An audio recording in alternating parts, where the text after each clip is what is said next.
যশোরের মনিরামপুর উপজেলার খানপুর ইউনিয়নের ৩ নম্বর ওয়ার্ড জামাতে ইসলামের উদ্যোগে একটি কর্মী ও সুধী সমাবেশ অনুষ্ঠিত হয়েছে। এই সমাবেশে প্রধান অতিথি হিসেবে উপস্থিত ছিলেন জামাতে ইসলামের মনিরামপুর আসনের সংসদ সদস্য পদপ্রার্থী অ্যাডভোকেট গাজী এনামুল হক। তিনি বলেন, জামাতকে অপপ্রচার করে থামানো যাবে না।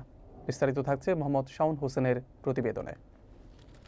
যশোরের মনিরামপুর উপজেলার খানপুর ইউনিয়ন পরিষদ মাঠে গত শুক্রবার সন্ধ্যায় জামাতে ইসলামের ৩ নম্বর ওয়ার্ড শাখার উদ্যোগে একটি কর্মী ও সুধী সমাবেশ অনুষ্ঠিত হয়।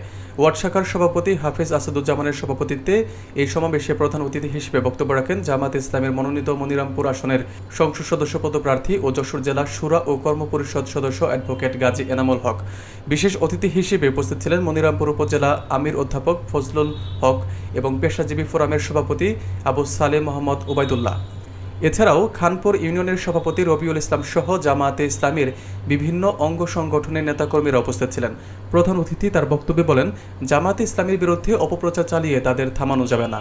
তিনি আরও বলেন, আল্লাহ যদি তাকে মনিরামপুরের সংসদ সদস্য হিসেবে কবুল করেন তাহলে চাঁদাবাজির সকল টাকা ফেরত দিতে হবে। ওরা প্রচার করুক হিংসা বিদ্বেষ আর নিন্দাবাদ, আমরা বলিব সাম্য শান্তি, এক আল্লাহ জিন্দাবাদ। পৃথিবীতে ইসলামী আন্দোলন, ইসলামী দল নিশ্চিহ্ন হওয়ার জন্য আসে না, বেঁচে থাকার জন্য এসেছে। কোথায়, কার কাছ থেকে, কোন তারিখে, কত টাকা চাঁদা নিয়ে আসছে, সব তারিখ আছে আমাদের কাছে। আল্লাহ যদি কবুল করে, যদি মনিরামপুরের মানুষের এমপি করে, কয় ঘন্টায় গুনে চাঁদা টাকা ফেরত দেওয়া লাগবে।